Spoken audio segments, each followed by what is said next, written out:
merias itu biasanya pernah ada kayak dimimpiin dulu nggak sih Kak, atau kayak ada tanda-tanda nih, oh besok ternyata kayaknya mau ada yang ini nih, ada kabar duka gitu atau apa yang datang gitu, pernah ada pengalaman kayak gitu nggak sih? Si Suma tuh Kak yang suka ngimpiin. Oh iya, gimana tuh Kak Suma? Ya, kalau ngimpiin jenazah malam ngimpiin jenazah, besoknya ada kerjaan tuh Kak. Oh gitu. Gimana tuh Kak Iya. Suma? Iya, kalau pengalaman takut, terus terang untuk melihat kondisi muka orang meninggal itu menakutkan loh Mbak. Iya. Karena orang meninggal ini kondisi mukanya itu benar-benar dia kan sakit, terus habis itu meninggal gitu. Kondisinya itu benar-benar ini memang menyeramkan menurut saya ya. Hai Tribuners, kali ini barengan sama aku Nurul Asari di program On Cam Every Night.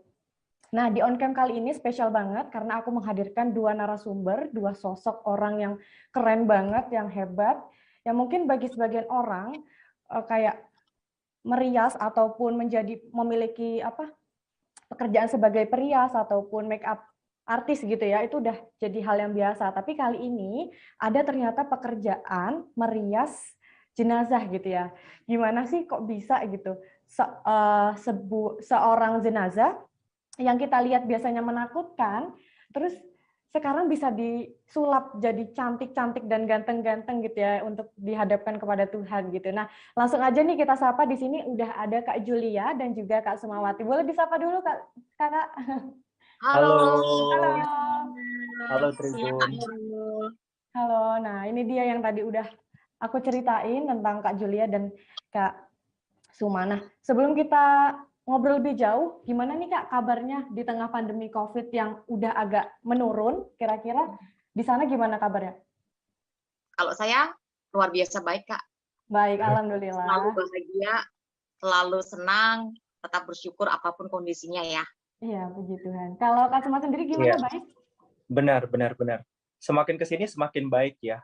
Jadi Alhamdulillah. COVID ini juga semakin berangsur. Jadi sepertinya bisnis-bisnis juga sudah mulai hip kembali ya. Jadi ya bersyukur banget, semakin baik semakin kesini. Untuk kalau boleh tahu Kak Suma ada di mana dan Kak Julia di mana nih? Oh, Saya lokasi kita bener-bener jauh ya, Kak Julia. Iya. Kak Julia Saya ada ini di lokasinya di Bogor. Kalau Kak Suma? Saya ada di Jakarta Barat. Di mana? Jakarta Barat. Oh, di Jakarta Barat. Oke. Kita LDR sekarang nih ya. Aku lagi ada di Surakarta gitu. Kak Julia ada di Bogor dan Kak Suma lagi ada di Jakarta Barat ya. Oke, Yes. kita LDR. Oke. Perbincangan kita pada kali ini kita bakal membahas tentang profesi Kak Julia dan juga Kak Suma sebagai perias jenazah. Mungkin aku bakal mulai dari Kak Julia dulu kali ya. Boleh nggak sih Kak diceritain sedikit tentang gimana sih awal mulanya Kak Julia bisa memilih pekerjaan sebagai perias jenazah? Oke. Boleh diceritain. Karena pada dasarnya tuh dari dulu ya Kak, saya tuh paling suka pelayanan di bidang kedukaan. Ya kan? Terus karena dulu udah pernah waktu anak saya masih kecil, kebetulan sekarang anak saya 25 tahun, waktu dia masih kecil, masih TK, aku pernah tuh ngebantuin tetangga yang meninggal, mandiin, sampai waktu itu kebetulan dia muslim, saya ikut mengafanin sampai selesai. Dan kalau saya lebih suka datang ke rumah duka daripada diundang pesta. Itu yang mendasarin saya, next, apa ya yang bisa aku lakukan saat anak udah gede, udah mandiri, apa pelayanan yang aku mau ambil gitu loh Kak. Itu aku pikir. Nah, aku kuatnya di bidang kedukaan gitu. Nah, kedukaan itu kan banyak kan Kak. Saya bisanya apa? Saya sukanya apa? Nah, saya passionnya merias gitu. Saya tuh kepingin membuat cantik, membuat sempurna jenazah yang meninggal gitu Kak, di hari terakhir mereka. Itu tuh udah tersimpan di dalam hati itu bertahun-tahun yang lalu. Wah, Ya kan? keren banget. Ya, setelah anak udah bisa dilepas, dia bisa mandiri, saya minta izin ke anak, Mami mau full di sini ya, gitu kan, mau kerja di sini. Akhirnya udah Kak, saya putuskan untuk jadi perias jenazah. Sebelumnya saya bekalin diri saya untuk belajar ke senior yang sudah melalang buana merias jenazah berpuluh-puluh tahun kan. Saya kan perlu ilmu juga kan, Kak. Setelah selesai, udah saya tekadin bulat untuk bekerja di sini. Ini saya jadiin profesi saya. Selain pelayanan ya, Kak ya. Sejak kapan kalau boleh tahu Kak Julia berarti? Saya mulai akhir tahun kemarin, Kak, fokusnya. Tahun 2021, berarti udah 1 tahun ini? Iya. Sempat di 2020 tuh sempat sudah daftar untuk belajar, cuma terus terhalang anak kan. Anak masih adalah dia lagi harus ada proses penyembuhan gitu, ada sakit. Jadi saya fokus dulu. Akhir tahun kemarin 2021 baru saya bisa full. Gitu kan. Oke. Bersyukur banget. Alhamdulillah ya Kak, udah tercapai. Tapi ini sebenarnya sebelum menjadi perias, dulunya sebagai apa sih Kak kesibukannya? Saya desainer. Saya bikin baju. Bikin baju, oke. Udah ada karyawannya atau kerja sendiri? Dulu sempat ada karyawan, sempat ikut orang juga desainer. Terus karena saya kerja di luar rumah, anak saya 2 kali masuk rumah sakit Kak. Makanya saya lepas itu, saya harus gimana pun saya harus fokus ke anak, gitu kan. Terus setelah dia pengobatan udah mulai membaik, saya bilang, yuk Mami kepingin melakukan apa yang selama ini jadi mimpi yang masih kesimpan, gitu kan. Mumpung aku masih punya waktu, aku masih sehat, gitu kan Kak. Aku pengen banget ngelakuin ini, passionku, tuh. Ya puji Tuhan, bersyukur banget Kak. Tuhan kasih aku kesempatan ini. Aku ngelihat dari story-storynya Kak Julia ini kayaknya wah bener-bener yang Kak Julia sepenuh hati gitu ya melakukan pelayanan kepada ini ya kayak ya Allah aku ngeliatnya orang biasanya tuh takut gitu Kak. Aku sendiri takut kalau ngeliat jenazah itu kayak aduh takut banget bakal kebawa mimpi gitu kan. Tapi ternyata hebat banget Kak Julia ngelakuin ini demi sebuah pelayanan gitu ya. Nah, kalau untuk Kak Suma sendiri gimana pengalamannya sebelum untuk masuk ke dalam pekerjaan seperti ini tuh gimana sih ceritanya? Oke, sebenarnya ini kalau dibuat cerita agak lucu ya. Sorry. Kalau dibuat cerita sebenarnya agak lucu karena kondisinya sendiri saya tuh sebelumnya adalah pekerja kantoran. Dan ini benar-benar totally different dengan pekerjaan saya saat ini.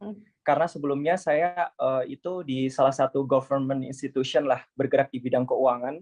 Dan saya memutuskan untuk benar-benar masuk di industri kematian yang saya pikir itu benar-benar berbeda jauh gitu. Ini turn point-nya sendiri saya dapatkan dari tahun yang lalu ya. Semenjak Tuhan menganugerahi saya some chronic disease gitu. Jadi saya berpikir kehidupan ini kayaknya nggak melulu soal uang aja gitu, nggak melulu soal apa ya kedudukan, soal anggapan atau pandangan dari orang-orang gitu. Tapi ya gimana kita menjalani kehidupan itu dan bermakna bagi orang lain gitu. Nah itulah menyebabkan saya benar-benar keluar dari pekerjaan saya dan saya didekatkan dengan pekerjaan ini yang karena justru sebelumnya saya takut akan kematian itu karena saya selalu dibayang-bayangi dengan kematian karena sakit saya ini. Tapi semakin ke sini saya semakin yakin karena sepertinya Tuhan menunjukkan dan semakin beriring berjalannya waktu saya menjadi semakin bersyukur gitu Tuhan menunjukkan ini karena saya menjadi nggak semakin takut lagi dengan kematian itu. Justru saya menghadapi kematian itu gitu dengan saya melayani berbagai macam jenis manusia yang meninggal begitu sih. Oke.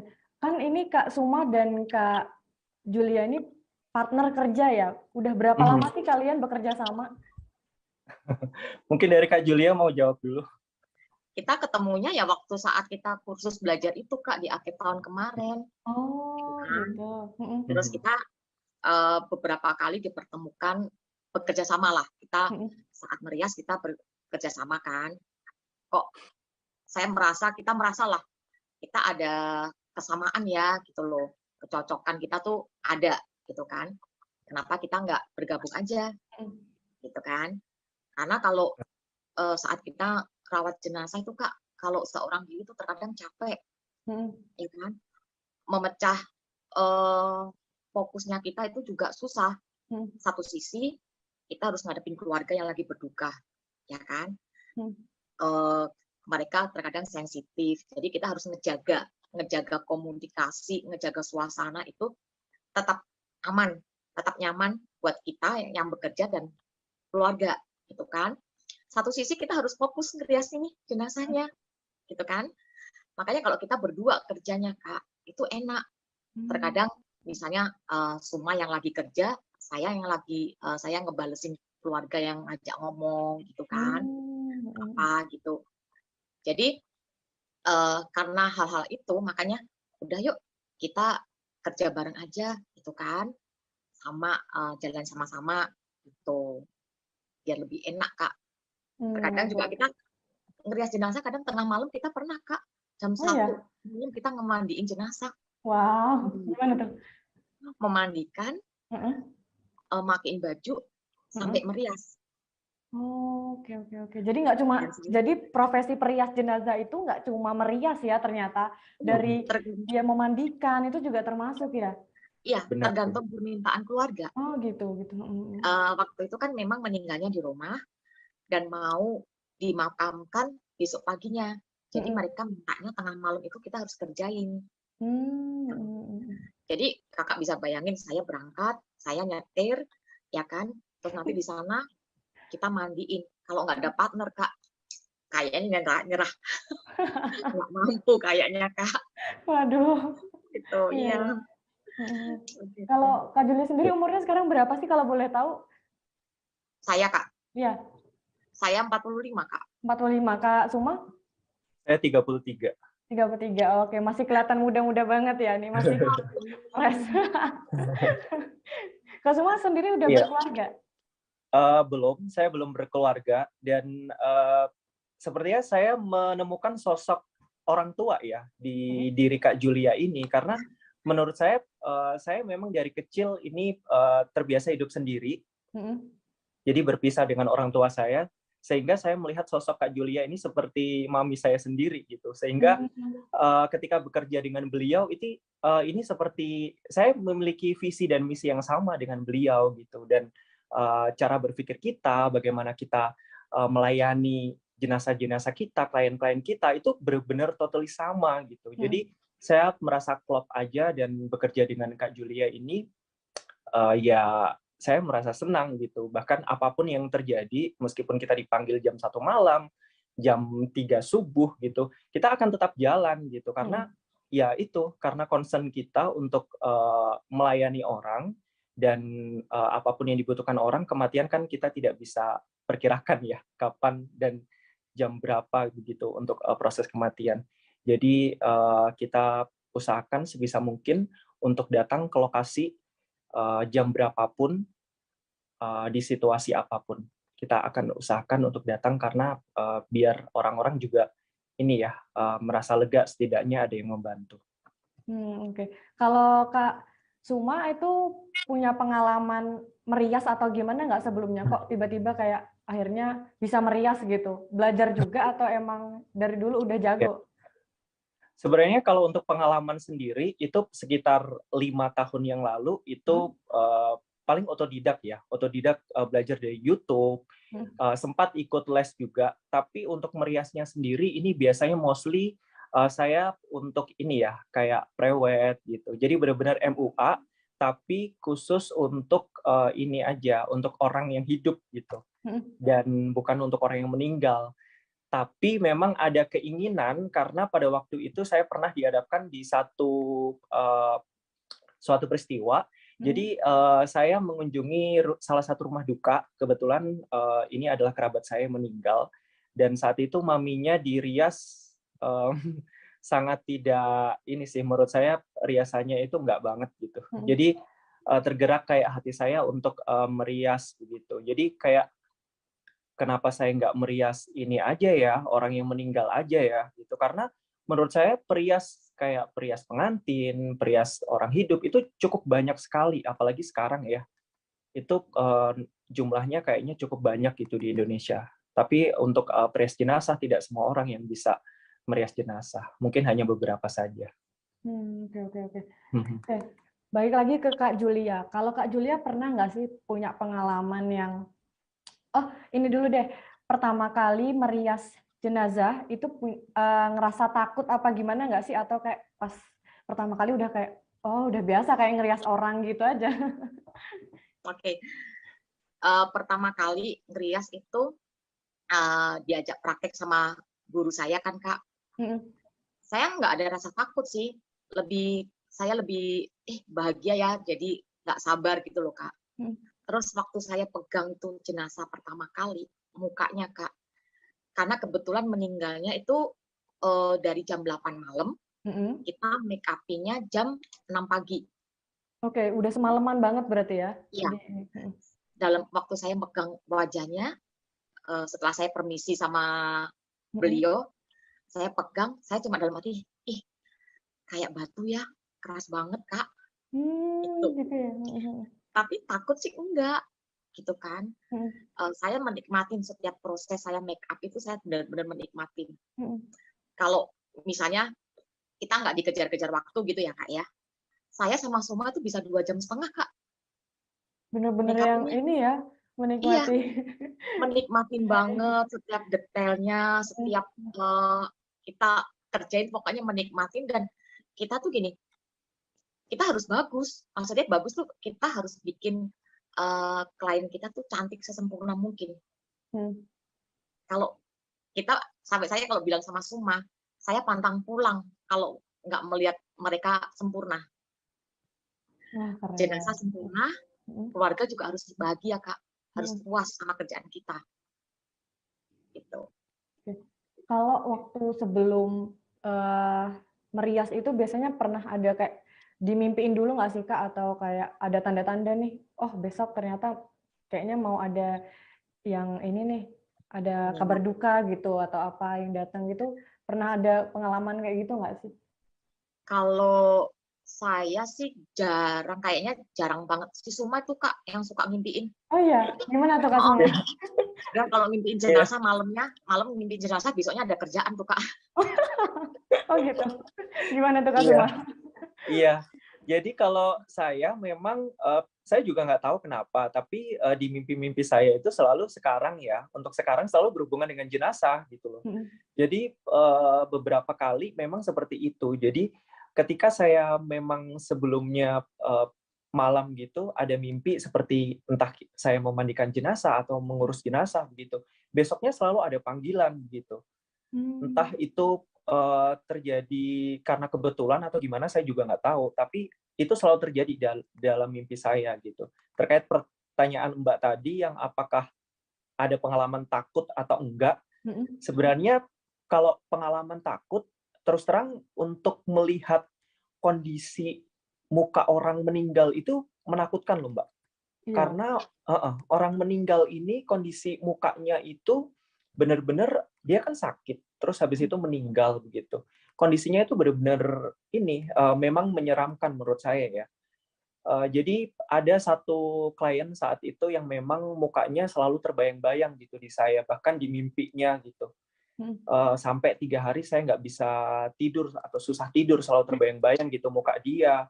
Terus padahal dia sudah saya dandanin gitu, tapi nggak tahu kenapa gitu, karena mungkin ya pada saat itu klien ini memang mukanya cukup menyeramkan gitu. Kalau saya bilang seperti vampir mukanya.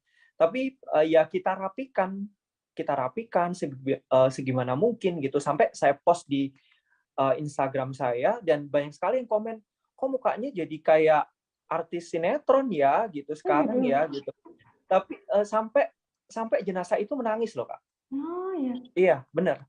Dia meneteskan air matanya. Cuman di satu sisi saya tidak berani untuk bilang ke orang terdekatnya atau saudaranya atau istrinya gitu, karena saya takut seperti menyakiti hati mereka. Kira-kira apa nih yang ganjalan dari jenazahnya yang ingin dibicarakan gitu kepada pihak keluarga gitu. Saya nggak mau bikin keluarga tambah sedih aja sih gitu. Jadi seperti ada tekanan batin di dalam diri saya, sebenarnya saya ingin menyampaikan itu gitu. Cuman kayaknya keluarga nanti malah sedih, tapi ya mungkin itu adalah tanda terima kasih dari jenazahnya sendiri ya, setelah dirias menjadi ganteng gitu, jadi dia meneteskan air matanya. Itu sempat sampai 3 hari saya selalu dibayang-bayangin dia terus gitu Kak, dalam mimpi atau di dalam angan-angan saya gitu, selalu dibayang-bayangin dia terus. Tapi lama-kelamaan itu sudah hilang sih. Udah biasa. Berarti sekarang kalau misalkan ngerias gitu, kalau habis merias ya udah kayak pulang, udah gitu, nggak keinget apa-apa lagi gitu ya Kak? Maksudnya biasa aja gitu. Sebenarnya masih teringat, cuman lebih ke sisi ini aja, lebih sisi tadi kurang apa ya Kak Julia gitu. Sepertinya tadi kurang ini deh gitu, kayak review pekerjaan aja. Lebih review pekerjaan dan kondisi jenazah sendiri ini kan kita benar-benar berbeda-beda ya. Jadi teknik antara jenazah satu dengan jenazah yang lain itu benar-benar totally different. Jadi kita benar-benar seperti ya ini berdasarkan pengalaman, bekerja berdasarkan pengalaman. Emang tingkat kesulitan dari merias jenazah sendiri itu tuh apa sih Kak yang paling biasa ditemuin? Oke. Iya, mau Kak Julia atau aku nih? Boleh, Kak Julia boleh. Iya, Kak Julia silakan. Kalau tingkat kesulitannya itu setiap jenazah beda-beda Kak. Mungkin dipengaruhi gini, dari sakit yang dia alami, terus lamanya dia, waktunya dia meninggalnya kapan. Itu saya ingat banget loh Kak. Jadi kayaknya jenazah si Oma ini udah dirias, udah beberapa hari di rumah duka, terus mungkin hasil riasannya jelek Kak. Semakin hari itu kalau make up-nya nggak bagus, pasti kan perubahan suhu tubuh itu kan semakin dingin, terus akhirnya dia apa ya Kak, kalau nggak di-cover dengan baik itu kan birunya kelihatan tuh. Nah, setelah udah kayak gitu, mereka baru panggil kita. Gitu kan, udah 2 hari di rumah duka gitu. Kita hapus, akhirnya apa masalahnya? Kompleksin itu nggak mau nempel Kak. Itu pengalaman pertama. Jadi saat kerja kita juga bingung ya, ini kenapa nggak masuk? Tapi kan mau nggak mau kita harus selesaiin itu kerjaan ya Kak. Ya kan? Kayaknya udah kita coba berapa kali cara, teknik, tetap nggak bisa masuk kompleksinya. Akhirnya saya pegang tangan Oma. Ya, Oma, aku tahu Oma baik. Aku mau bantu Oma jadi cantik, gitu kan. Bantuin aku ya. Bantuin aku supaya Oma cantik, aku gitu. Itu saya doa kayak gitu, Kak. Ya sambil saya juga doa minta khidmat sama Tuhan, gimana ini supaya kompleksin itu bisa masuk. Gitu. Puji Tuhan, akhirnya kita harus menggunakan teknik yang tidak pernah kita pakai, belum pernah kita pakai. Sampai benar-benar itu nempel tuh kompleksinnya, Kak. Seperti itu. Jadi kalau dibilang teknik setiap jenazah sama nggak? Enggak. Terkadang yang mukanya terlihat baik-baik, kita mau rias susah, gitu loh Kak. Kendalanya ada aja. Makanya itu kembali lagi, kenapa kita kalau berpartner tuh lebih enak. Kita saling bisa ngejaga gitu loh Kak. Karena di saat waktu yang singkat, kita harus berpikir memecahkan masalah itu. Gitu loh. Nggak mungkin kita, Kak, aku nyerah ya, Kak, aku pulang. Nggak mungkin. Gitu kan. Kasihan keluarganya juga kan, Kak. Kita juga nggak tega ngebiarin jenazahnya seperti itu. Jadi dengan partner, saya kadang bisa diskusi sama Suma di situ, gimana ya, harus ini ya, harus ini. Gitu. Tapi kita tetap harus tenang, nggak boleh kelihatan panik. Gitu loh. Kita harus menutupi itu dari keluarga. Bukannya apa ya, Kak, keluarga kan udah sedih ya. Gitu loh. Yeah. Jadi jangan sampai dia melihat masalah ini, nanti kepikiran kenapa ini almarhum, kenapa ini mamaku gitu. Enggak. Kita tetap tenang, kita cari solusi, terus kita kerjain tuh Kak. Okay.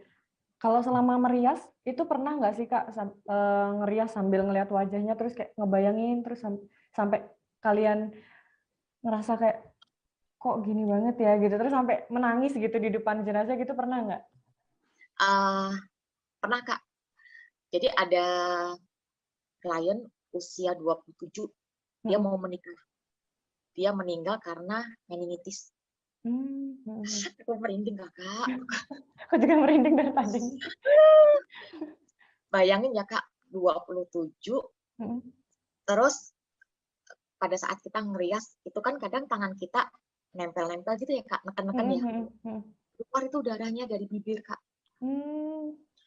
Saya teriak, bukan teriak takut, tapi teriak karena sedih, kasihan gitu Kak. Di situ kita juga berusaha gimana cara menghentikan pendarahannya supaya nggak keluar, gitu kan. Akhirnya kita beresin tuh pendarahannya supaya nggak keluar, gitu kan. Akhirnya beres. Nah, keluar dari rumah sakit itu yang ada di daerah mana tuh, Kuningan ya Kak, Kuningan atau apa itu, daerah dekat Cawang tuh, rumah sakit otak itu. Saya di mobil itu berasa kayak ada sesuatu yang mau masuk. Saya berasa, selama kerja saya nggak takut, saya nggak gemeter, nggak apapun. Kasihan iya, pada saat saya pulang nyetir, saya ngerasa ada sesuatu energi yang mau masuk nih. Gitu kan. Saya berdoa, saya harus lawan supaya energi itu nggak masuk ke saya. Gitu. Makanya kadang kita saling mengingatkan Kak, kalau kita ngelihat jenazah itu apa ya, boleh kita empati gitu ya, tapi nggak boleh kasihan. Karena kalau kita udah merasa kasihan, nanti energinya itu ngikut Kak. Gitu ya. Gitu. Energinya itu ngikut. Kalau kita nggak bisa ngebersihin itu akan pengaruh dalam kehidupan kita. Gitu.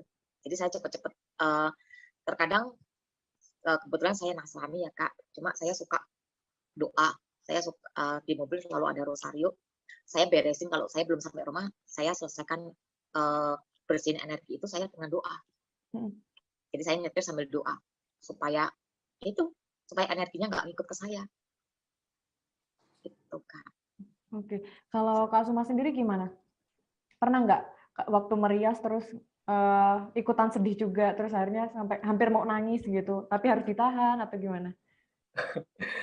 Kebetulan saya sepertinya orang yang paling tidak bersedih gitu, paling bisa menjaga perasaan gitu, susah ibanya, karena di bisnis kematian ini kita dituntut untuk tidak terlalu ikut gitu, tidak terlalu ikut bersedih dengan kesedihan orang, karena kalau kita bersedih gitu dengan kesedihan orang, bayangin apa jiwa kita akan tidak terganggu gitu, karena banyak sekali kan yang akan kita layani nantinya apabila kita ikutan bersedih, maka nantinya ya pikiran kita akan terganggu juga gitu. Jadi menurut saya kalau untuk kesedihan mungkin sedikit aja ketika saya merias jenazah tersebut, kasihan ya ini misalkan nih masih muda udah meninggal gitu.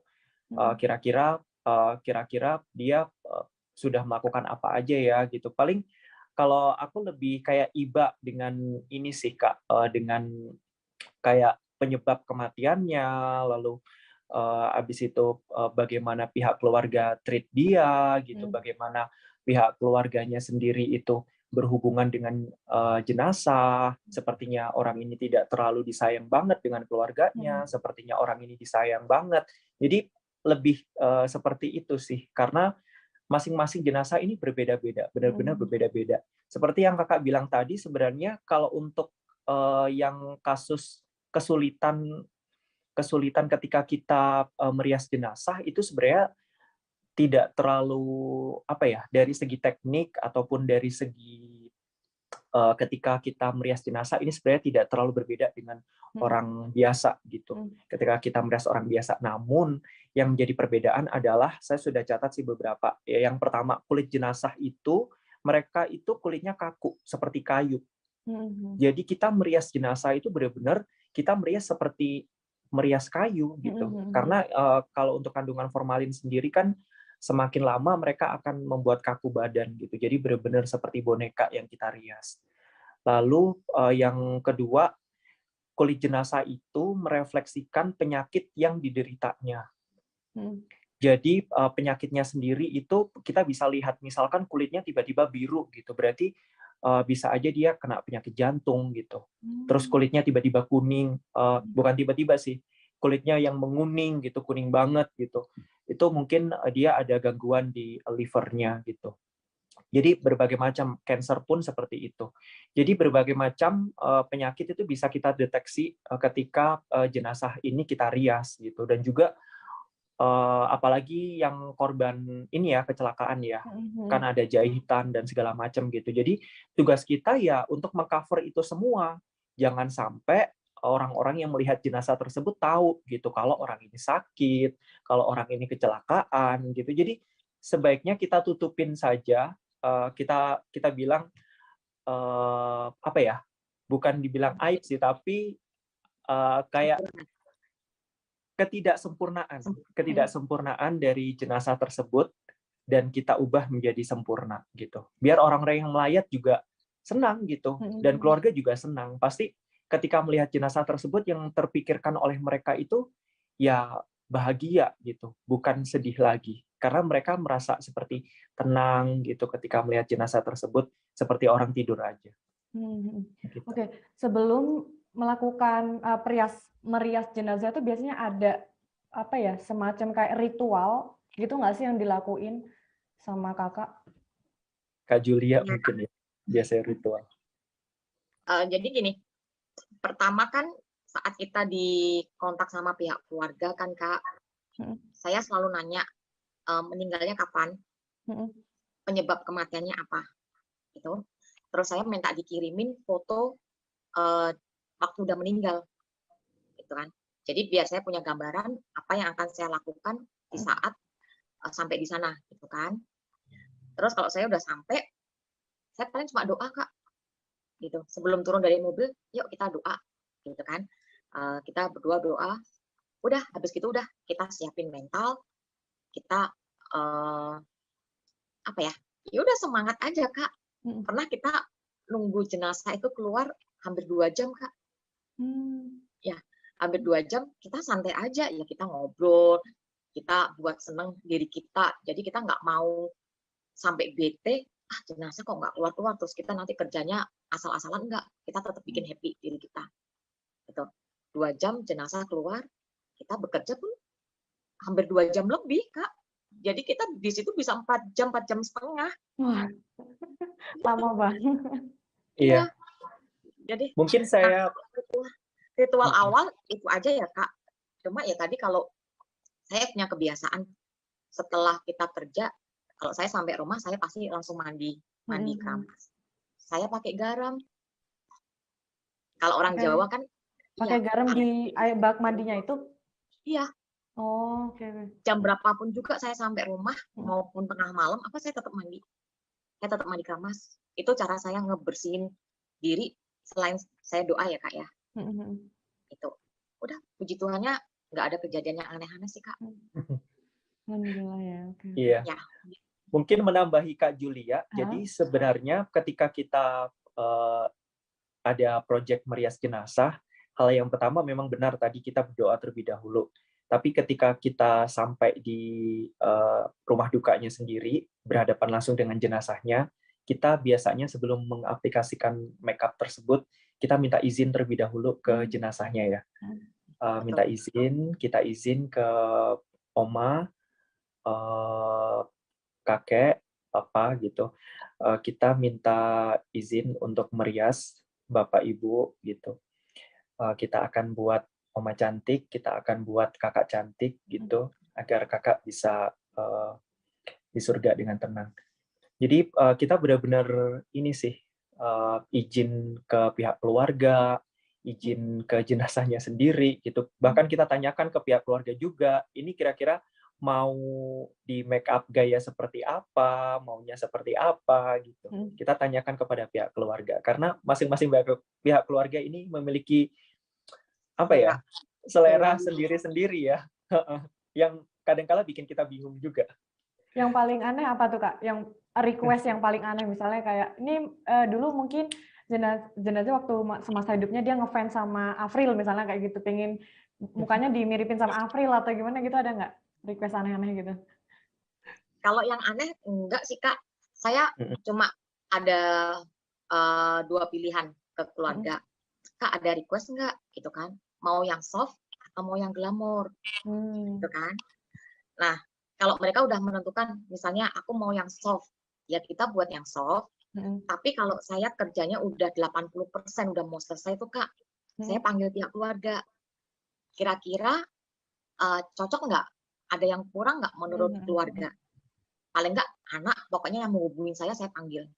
Kalau mereka, tolong dong tambahin, misalnya liftingnya agak dimerahin, kita ikutin Kak. Karena buat saya itu, menyenangkan hati keluarga itu buat saya penting Kak. Karena bagaimanapun kan itu keluarga mereka, ya kan? Mereka kepingin punya permintaan, aku kepingin mamaku pakai lipstik merah, ya kita ikutin. Gitu. Cuma itu aja, permintaan yang aneh-aneh mau yang model ini selama ini belum sih. Iya. Mungkin lebih ke ini sih, Kak. Jadi sebelumnya itu pihak keluarga pasti mengenang memori dari mendiang begitu. Mama biasanya suka pakai lipstik warna ini nih gitu. Jadi kita suka ini juga sih, mau warna merah gitu.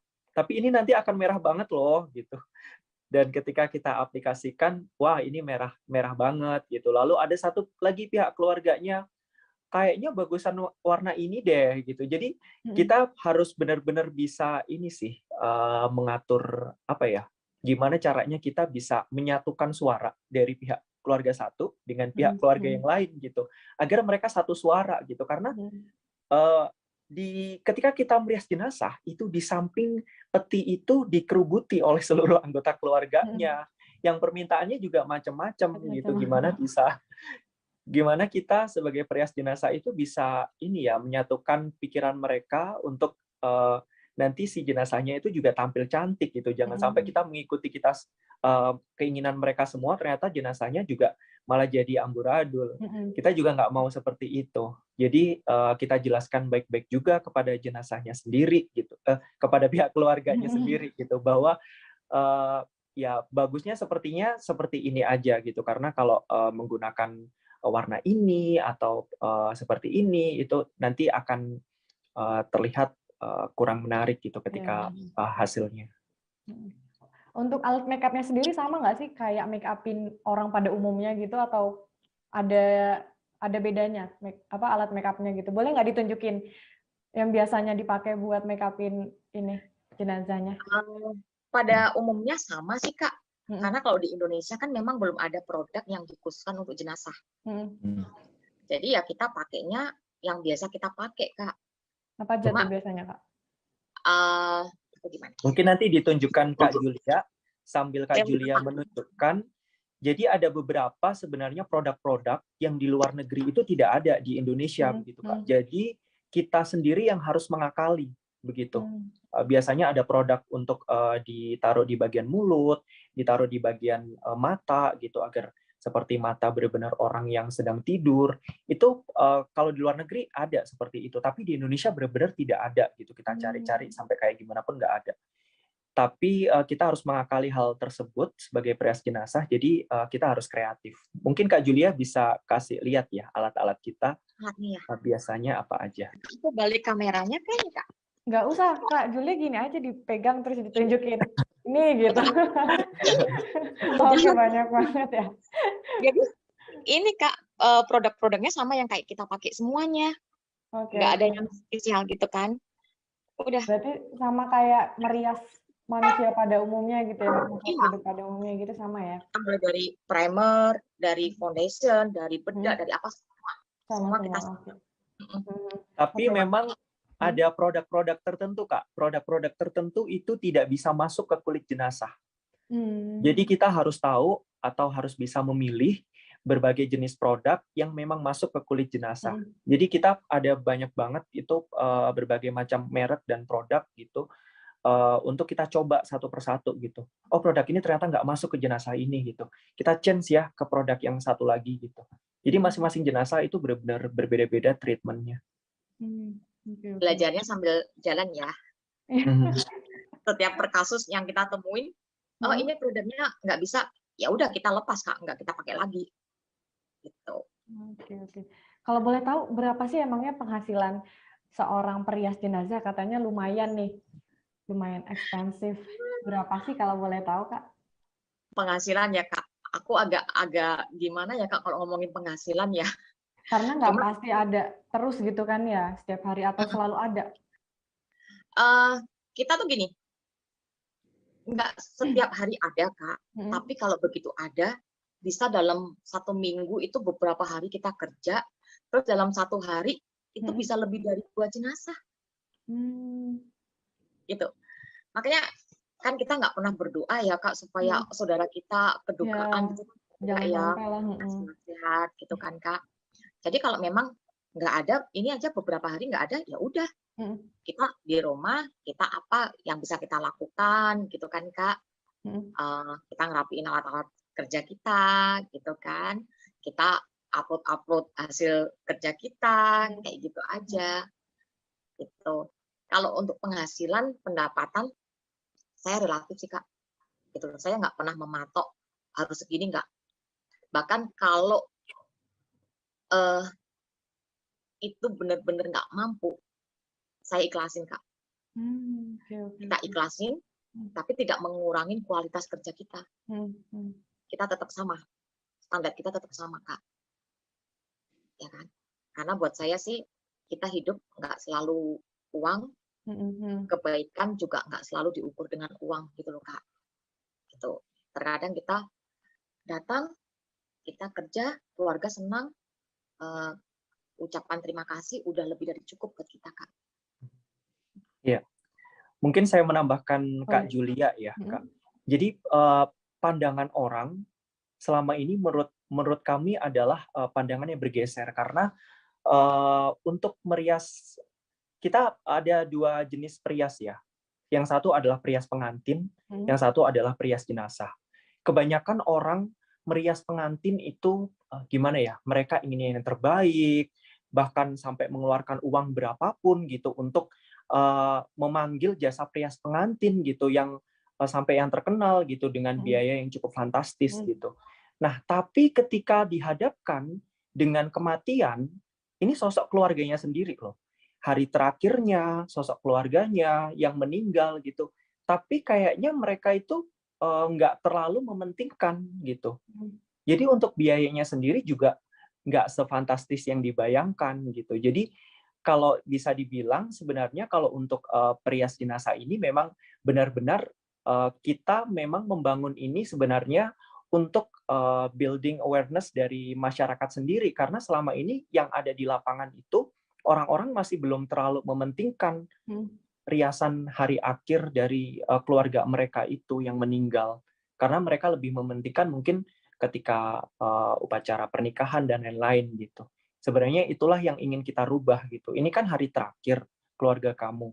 Seharusnya kamu bisa memberikan lebih yang terbaik kepada keluarga kamu gitu. Jangan terlalu perhitungan banget dengan uang, apalagi ini hari terakhir keluarga kamu. Seperti itu sih. Kalau dibilang kita dapatnya banyak dan lain-lain, enggak juga karena banyak juga dari klien-klien kita yang memang apalagi yang dari jauh-jauh ya lokasinya ya Kak Julia. Kadang-kala mereka hanya ini aja sih titip ongkos untuk ongkos jalan aja gitu. Gitu. Jadi yang penting ini dari hati kita sih. Sebenarnya kita ingin melayakkan jenazah-jenazah yang memang dipanggil oleh Tuhan ini agar mereka terlihat baik dan layak gitu ketika dilihat para pelayat-pelayat lainnya. Oke, berarti nggak dipatok harga ya Kak, bener-bener yang kayak seikhlasnya gitu ya? Kalau untuk harga sendiri memang bisa di atas 1 juta dan di bawah 1 juta. Kita melihat sendiri tergantung nih yang manggil kita siapa gitu. Jadi tergantung servis juga apa yang kita berikan kepada mereka. Misalkan kayak sampai memandikan begitu, sampai memberikan baju dan lain-lain. Jadi ada beberapa servis yang kita berikan dan untuk servis tersebut biasanya kita deal-dealan terlebih dahulu sebelum mereka memanggil kita. Tapi kalau keluarganya sendiri bilang mereka tidak mampu, ya udah kita akan datang aja. Kita tetap datang kok. Oke. Sejauh ini gimana sih Kak pandangan orang-orang terhadap pekerjaan sebagai perias jenazah ini? Mungkin dari Kak Suma dulu boleh sekalian. Pandangan orang-orang saya baru kayak update di Instagram ya, beberapa kayak baru 30 postingan gitu. Ternyata pandangan orang-orang bermacam-macam. Ada yang pertama ada dua sisi nih. Yang pertama mereka mendukung dan katanya sangat inspiratif dan lain-lain gitu. Tapi ada satu lagi yang bilang, kamu janganlah masuk di dunia perias jenazah ini gitu. Karena ketika kamu berhubungan dengan orang mati, kamu akan sial gitu. Ada beberapa pandangan dari orang atau memang ini apa ya, paradigma yang ada di masyarakat kita bahwa ketika kita berhubungan dengan orang yang meninggal itu ada kesialan gitu yang melingkupi diri kita. Jadi orang-orang yang akan dekat dengan kita ya akan ketularan sial gitu.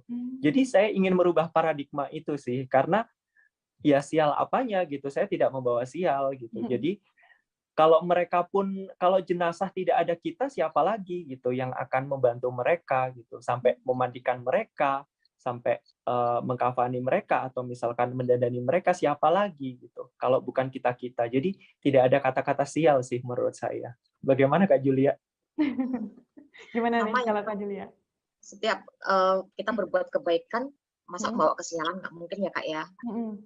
Cuma memang ada dengan pekerjaan kita seperti ini, ada beberapa teman yang menjauh, gitu kan. Saya selalu kuatin ke semua, nggak apa-apa, kita ditinggalkan karena kita berbuat kebaikan, nggak apa-apa. Nanti Tuhan akan gantikan teman yang lebih lagi dari itu. Seleksi alam pasti akan terjadi ya Kak. Cuma kalau kita sudah tahu tujuan hidup kita apa, ya kan, kita tahu tujuan hidup kita untuk kebaikan, nggak masalah ditinggali manusia, gitu. Terus terkadang bagaimana tanggapan orang tentang kehadiran kita sebagai perias jenazah? Di masyarakat kita tuh masih ada pro kontra loh Kak. Kadang ada yang bilang, ada nggak sih yang kayak meremehkan pekerjaan kakaknya, apa sih cuma perias jenazah aja kayak gitu? Pernah ada omongan kayak gitu? Lebih ke ini Kak, saat kita kerja, ya nggak tahu itu keluarga atau pelayat ya Kak ya, mereka pada bisik-bisik, emang penting ya dirias? Bukannya kita itu lahir seperti ini, mati juga seperti ini, gitu kan? Ada yang langsung jawab, ya perlu dong, karena kita kan mau kembali ke Tuhan, jadi harus dalam keadaan yang sempurna, gitu. Itu pro kontranya Kak. Saya lebih lihat itu untuk angkatan yang mungkin yang 56 tahun, 60 tahun lah usianya, yang masih bisa dibilang generasi yang lama gitu kan Kak. Tapi kalau saya lihat generasi yang sekarang, itu mereka menganggap perias jenazah itu penting, gitu loh. Kebanyakan yang hubungin kita kan kebanyakan anak-anaknya ya Kak ya, yang usia masih muda-muda. Jadi mereka menganggap, aku mau mamaku cantik di hari terakhirnya, gitu. Tapi terkadang ada keluarga, tadi yang diceritain Suma, yang si Om itu ya, itu keluarganya nggak mau dirias Kak. Padahal ya maaf-maaf, kondisinya menurut kita nggak layak untuk dilihat pelayat gitu ya Kak. Yang ngubungin saya tuh temennya, dia kekeh, tolong dong, tolong. Nanti kalau datang ke sana bilang saya yang suruh, gitu kan. Ya mungkin temennya ini ada pengaruh kali ya Kak ya. Jadi mereka nggak mau nolak, nggak bisa nolak. Itu kita kerjain, ya sambil anaknya berdiri di sebelah kita, sambil papa nggak mau gitu, papa nggak suka gitu, biarin gitu nih. Ya kita ngomong pelan-pelan, ini diginiin ya, dirapiin, gitu loh, biar bagus hasilnya, biar papanya semakin kelihatan tampan, gitu kan. Akhirnya anaknya tuh ekspresinya tuh ngeliatin kita tuh sambil kayak ekspresi yang judes gitu ya Kak. Tapi karena niat kita baik ya Kak ya, jadi kita abaikan hal-hal kayak gitu, gitu loh. Kita cuma fokus gimana jenazah ini jadi sempurna, gitu Kak. Akhirnya ya udah sampai akhir selesai, saya kirim foto before after-nya ke yang hubungin saya, dia senang, udah kita pamit pulang Kak. Ya, kita juga jadi puas kan kalau ngelihat hasilnya bagus, keluarga senang, kita juga puas gitu kan ya Kak ya. Oke. Harapan terakhir Kak dari Kak Julia dan juga Kak Sumat tentang apa di kedepannya gimana sih? Harapan saya semakin banyak orang yang peduli akan penampilan hari terakhir keluarga mereka, Kak. Itu. Oke. Jadi paradigma masyarakat ini semakin berubah gitu loh, Kak, bahwa jenazah itu memang perlu untuk disempurnakan di hari terakhir mereka. Kalau gitu, Kak, kalau make up pengantin, kata orang kan itu seumur hidup sekali ya. Tapi kan ada pernikahan yang gagal, Kak. Jadi masih bisa diulang kan, Kak, make up-nya. Iya, benar-benar. Tapi kalau kematian, nggak akan bisa diulang, Kak. Iya, benar. Kenapa kita nggak kasih yang terbaik di saat itu? Jadi, bukannya kita kepingin, oh, banyak yang pakai jasa kita, terus kita jadi semakin kaya. Enggak, Kak. Pakai jasa kita, keluarganya sempurna, kita bahagia kok, Kak. Nah, saya kepingin semakin banyak jenazah yang saya pegang, yang saya rias, yang saya rawat di hari terakhirnya. Itu harapan saya, mimpi saya, Kak. Oke. Kalau dari Kak Suma sendiri gimana harapan terakhir buat di sesi ini? Iya, sebenarnya benar sekali apa yang dikatakan oleh Kak Julia tadi. Kita sebenarnya ingin building awareness juga ke masyarakat gitu. Gimana biar orang-orang tuh sadar gitu bahwa makeup di hari terakhir itu memang sebenarnya dibutuhkan atau sangat diperlukan gitu. Kita juga menghindari anggapan dari masyarakat ketika melayat gitu. Ini sakit ini ya. Ini kena ini ya, kecelakaan ini ya. Sakitnya karena apa gitu. Nah, kita ingin mematahkan anggapan dari pelayat-pelayat itu. Karena banyak sekali kita lihat setelah kita lakukan periasan jenazah ini, banyak sekali yang memuji. Pelayat-pelayat itu memuji cantiknya, gantengnya gitu.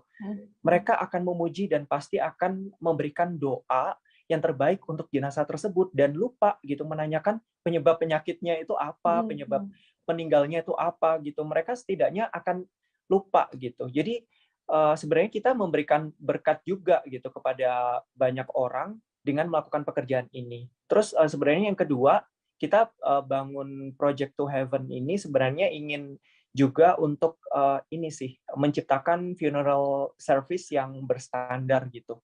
Standarnya sendiri kita nggak main-main, jadi kita memberikan service juga kepada orang-orang berstandar internasional gitu. Jadi kita ingin memberikan service itu yang terbaik dan tidak main-main gitu. Bisa dibandingkan juga dengan makeup ini ya, pernikahan gitu. Kita tidak kalah dengan makeup pernikahan karena di sini makeup jenazah biasanya main-main aja, apalagi di rumah duka.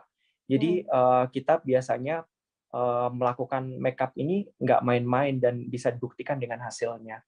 Lalu yang ketiga, pandangan saya ke depan itu sebenarnya untuk program sosial sendiri kita ingin menciptakan social crowdfunding di mana kita bisa membantu sahabat-sahabat kita yang memang tidak ini ya kurang beruntung, mereka belum bisa membiayai misalkan prosesi kematian dari anggota keluarganya, mereka tidak memiliki cukup dana karena meninggal di Indonesia itu cukup luxury ya, bagi saya cukup mewah dan cukup biayanya membutuhkan biaya yang cukup besar gitu karena ada sebagian orang juga yang tidak memiliki dana tersebut gitu. Kenapa tidak kita bangun sebuah yayasan atau apps gitu yang bisa mengumpulkan dana gitu dari berbagai macam orang untuk membantu saudara-saudara kita yang membutuhkan tersebut.